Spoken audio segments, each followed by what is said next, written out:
I never believed in signs, not in fate, not in coincidences, not in the idea that the universe tries to warn you before it ruins your life. I believed in spreadsheets, tax deadlines, and grocery lists, things that made sense because they followed rules. But everything I thought I knew changed on a rainy Wednesday afternoon when I found the first letter. It was sitting in my mailbox, tucked neatly between a utility bill and a supermarket flyer. Plain white envelope. No return address. My name handwritten on the front. Daniel Ward, in a looping, elegant script no one in my life used. At first, I thought it was some kind of corporate scam or pre-approved credit card nonsense. I opened it while climbing the stairs to my apartment, expecting a cheap printout or a promotional code. Instead, I found one line written on heavy cream paper. At 7:46 tonight, you will hear what you've been avoiding. No signature, no explanation, just that sentence. I smirked, rolled my eyes, and tossed it on the kitchen counter. Probably marketing, a weird guerrilla campaign, or someone's idea of joke. I didn't give it a second thought. Not until 7:46 p.m.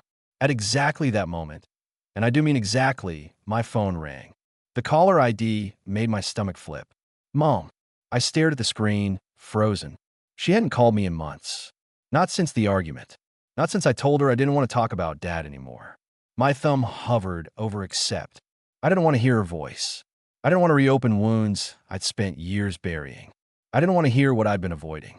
But the letter seemed to pulse in the corner of my vision. Against my better judgment, I answered, Daniel. My mother's voice was small, fragile. Too fragile. What's wrong? I asked immediately. She hesitated. It's about your father. My chest tightened. I knew it. I knew it before she even said the words. She paused, breath catching. He's been asking for you. I closed my eyes. I told you I don't want. He's in the hospital, she whispered. And he doesn't have much time. Silence. Dense and heavy. I didn't know what to say. Didn't know what I felt. I had spent the last 5 years trying to forget him. Trying to unlearn everything he had carved into me. And now, 7:46 p.m. Hear what you've been avoiding. I ended the call without promising to visit. For a long moment, I just stood there, heart pounding. Then I turned slowly toward the envelope on the counter. The letter stared back at me like an accusation. The next morning, I found the second letter. Same envelope, same handwriting, same lack of explanation. This one read, You should not go alone. That was it. I actually laughed this time. A short, humorless bark. Whoever was doing this clearly thought they knew something about my life. I didn't tell anyone about the letters. Not my coworker Jenna, who had a habit of reading meaning into every passing cloud. Not my neighbor Tom, who loved a mystery almost as much as he loved complaining about rent. Definitely not my mother. But I couldn't stop looking at the second letter. You should not go alone. Go where? To the hospital? To see the man I'd spent 5 years refusing to forgive? I tossed both letters into a drawer and slammed it shut. But the universe, or whoever was pretending to be it, wasn't finished. The third letter arrived Friday. This time, I felt my pulse spike as soon as I saw the envelope. My hand was shaking before I even tore it open. Look up at 11:19. I checked the time. 11:12. 7 minutes. 7 minutes of pacing my apartment like a trapped animal. 7 minutes of arguing with myself about how stupid this was. 7 minutes of compulsively checking the clock. At 11:19, against all logic, all sense, all pride, I looked up, just in time to see a clay flower pot fall from the balcony above mine and smash onto the pavement, right where I had been standing earlier that morning while talking on the phone with my boss. My heart lurched into my throat. Fragments of ceramic scattered like shrapnel. A few shards bounced against my window. Someone upstairs gasped. Someone shouted an apology. But all I could hear was the blood rushing in my ears. This wasn't coincidence. Couldn't be. Not 3 times. Not with timing that precise. Not when the notes kept getting closer. First a warning, then advice, then a near miss. I went back inside, shut the blinds, and stared at the drawer containing the letters. A part of me wanted to burn them. Another part wanted to keep reading. And then, as if on cue, my doorbell rang. I froze. The doorbell rang again. Short, sharp, urgent. I stood completely still, barely breathing, staring at the door like it might breathe back. No one visited me unannounced. Not friends, not neighbors, no one. A third ring.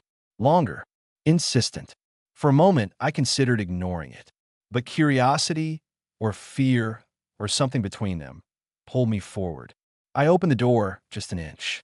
Jenna stood there, my co-worker, gripping two coffees and looking pale. "Daniel," she blurted out, I'm sorry to show up like this, but you weren't answering your phone." "My phone." I blinked. I hadn't even noticed it wasn't on the table. She pushed her way inside before I invited her, set the coffees down, and stared at me with a strange mix of worry and something sharper. "Are you okay?" she asked. "You didn't come to work." "No texts." "Nothing." I opened my mouth, closed it again. How was I supposed to explain the letters? How was I supposed to explain the pot nearly killing me? How was I supposed to explain that I felt like someone had reached into my future and written warnings on expensive paper? "I'm fine," I managed. She crossed her arms. "You look terrible." "Thanks." She huffed, pacing. Jenna always paced when she was trying not to panic. "I tried calling your mom," she said quietly. "My mom?" I frowned. "Why would you?" "Because your phone kept going straight to voicemail. I thought something happened." I felt a flick of irritation. "Jenna, you can't just—" I know. I'm sorry." She ran a hand through her hair. "But she told me your dad is in the hospital." I exhaled sharply. "Of course she did." Jenna stepped closer. "Daniel, you should go." "No." "Why not?" "Because of everything. Because of the past.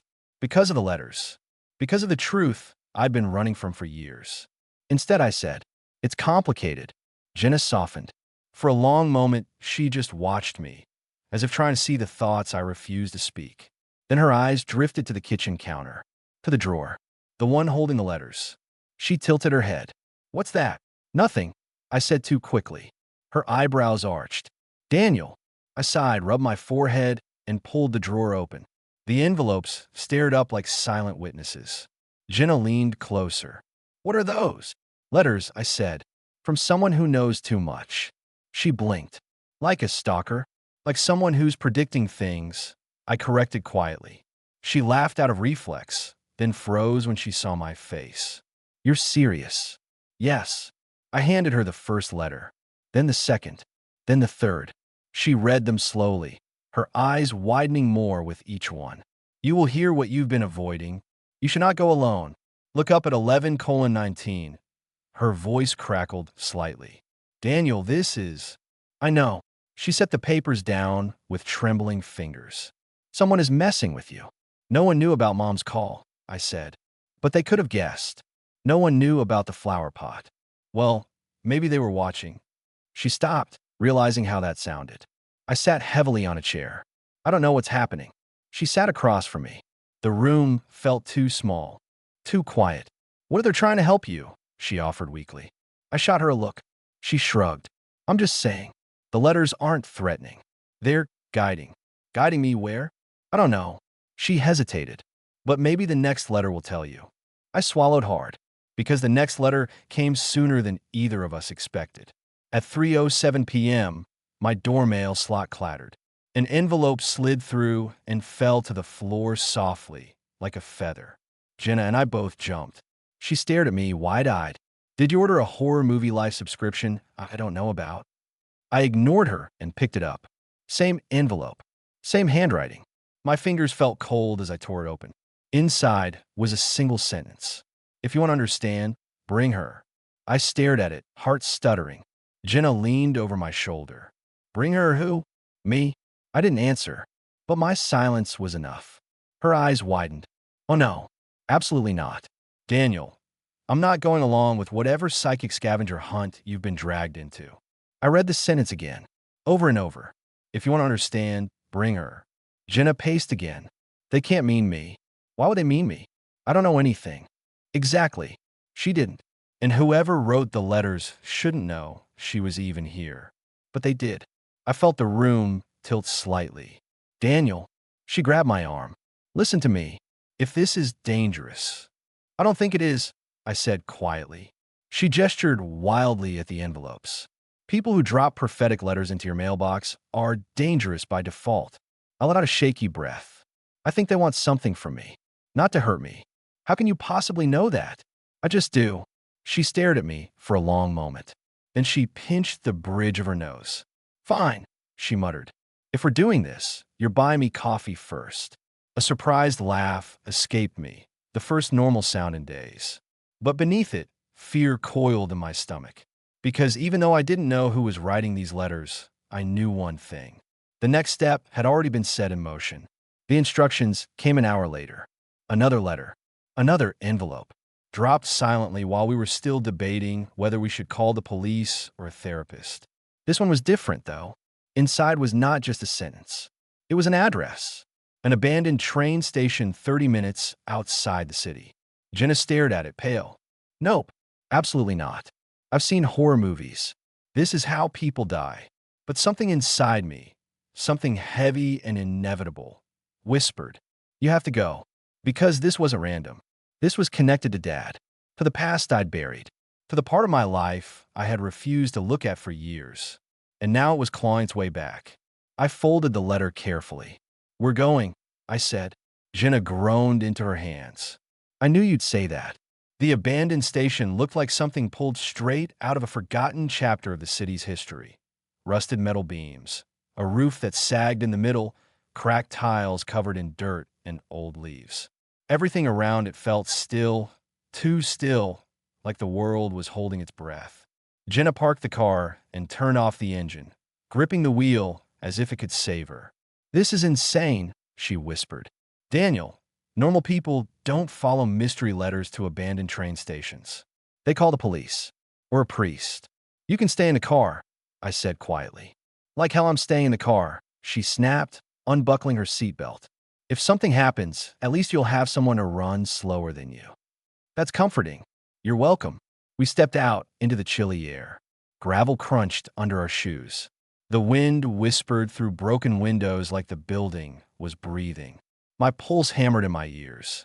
There was a reason the letter said bring her, but I still didn't know what that reason was. We walked inside. The station's interior was dim, lit only by sunlight filtering through gaps in the roof. Empty benches lined the walls. Old posters peeled away in yellowed strips. A pigeon fluttered somewhere above us. Jenna shivered. Okay, we've seen it. Can we leave before ghosts start forming? But then we saw it. A white envelope, placed neatly on the center bench, aligned perfectly, waiting for us. I felt my body move toward it before my mind gave permission. Jenna hissed, Daniel, do not. But I was already reaching for it. My fingers brushed the smooth paper. The handwriting was the same, for Daniel and the one who came with him. My throat tightened. I opened it. Inside were two pieces of paper. The first was another letter. What you fear is not the truth. What you fear is remembering it. The second was a photograph. A boy and a girl, maybe 8 or 9 years old, sitting on a swing set. I recognized myself instantly. Messy hair, scraped knee, the exact shirt my mother still kept in a box somewhere. But the girl, she looked familiar. Too familiar. My heart tripped. Daniel? Jenna asked softly. What is it? I handed her the photo, silently. She stared. Who is she? I swallowed hard. I don't know. But that was a lie.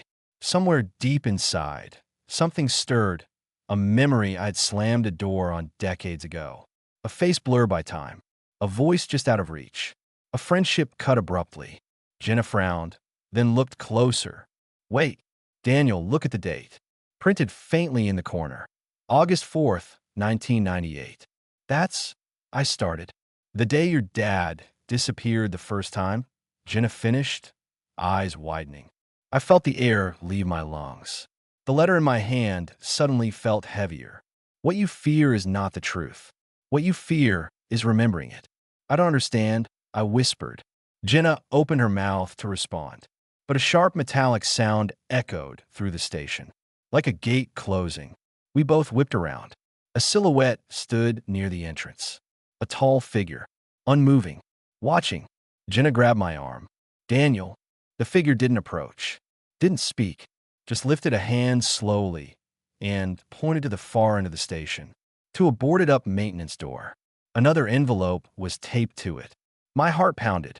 My feet felt like stone. The figure lowered their arm, stepped back into the sunlight, and vanished behind the corner of the building. I couldn't tell if it was a man or a woman, young or old. All I knew was the cold certainty settling in my bones. They had been waiting for us. Jenna squeezed my arm. Do we follow? I think, I said quietly. We already are. We approached the door. The envelope was thicker than the others. I peeled it open. Inside was a short note. The truth is behind this door. Followed by a second line. But only one of you should enter. My breath caught. Jenna's eyes darted to mine. Absolutely not. We're not splitting up. That's horror movie rule number 1. But the letter was clear, and the unease in my chest felt like destiny tightening its grip. I touched the doorknob gently. Unlocked. Daniel, Jenna said, voice trembling. Please don't. I need to know, I whispered. Know what? Some stranger from your childhood? A memory your brain buried for a reason? A secret your dad didn't want you to have? I met her eyes. That's exactly why I need to know. She swallowed hard. Then I'm staying right here, she said. If you're not out in 10 minutes, I'm calling the police. Or the army. Or the Pope. Someone. A small, shaky smile tugged at my lips. 10 minutes. I pushed the door open. Inside, everything changed. The room wasn't a maintenance closet. It was a preserved time capsule. Children's drawings taped to the wall. 2 small backpacks hanging from hooks. A pair of old sneakers. A rusted swing chain. A cracked Polaroid camera. Dust floating in the stale air. And in the center, a table. On it lay a journal. My name carved into the cover in childish handwriting. My legs nearly gave out. I reached for the journal with trembling hands. Inside were drawings, lists, childlike scrawls, and page after page of me and Lila. My breath hitched. Lila. The name lit a fuse inside my mind. A girl with bright eyes. A girl who lived next door. A girl who disappeared the same day my father did. Only no one ever talked about her. No posters. No searches. No explanations. My parents never said her name again. I opened another page. More drawings. Me and Lila. Swing sets. Train tracks. Then words. Crooked and uneven. Dad says Lila has to go away. I don't want her to go. He said I'll understand when I'm older. He made me promise not to tell. A cold wave washed over me. I flipped to the last page. A single sentence. I remember now. My blood froze. Not because of the words, but because they weren't written in a child's handwriting. They were written recently. By an adult. By someone who had opened this journal before I ever walked in. A creak sounded behind me. I spun around. A figure stood in the doorway. Silhouette outlined by the dim light. Not tall. Not threatening. Just familiar. A woman. Her voice was soft. Hello, Daniel. My heart stopped. Because I knew that voice. Somewhere deep inside. Buried under years of silence and denial. Lila, I whispered. She stepped forward into the light. And everything inside me unraveled. You finally came, she said gently. I've been waiting. Outside, Jenna called my name. Her voice distant, echoing. Afraid. I didn't answer. Couldn't. Lila's eyes held mine like anchors. Your father lied, she said. They all did. And now, you have to choose what happens next. She reached into her coat pocket, pulled out an envelope. The next letter. She offered it to me. I stared at it. At her. At the past unraveling like a thread I didn't know I'd been holding. What's inside? I whispered. Her expression darkened. Not unkind, but heavy. The one thing you've spent your whole life trying not to remember. Jenna shouted again outside. My time was up. I looked at the letter. At Lila. At the door. At everything I thought I knew breaking in slow motion. And I understood. No matter what choice I made, the truth was already coming. Performing arts open ending, as requested. I take the envelope. The room goes quiet. Lila watches me. Outside, Jenna calls my name again. I haven't opened it yet, and I don't know if I ever will. But I know one thing. Some stories don't begin when you're ready. They begin when they want to.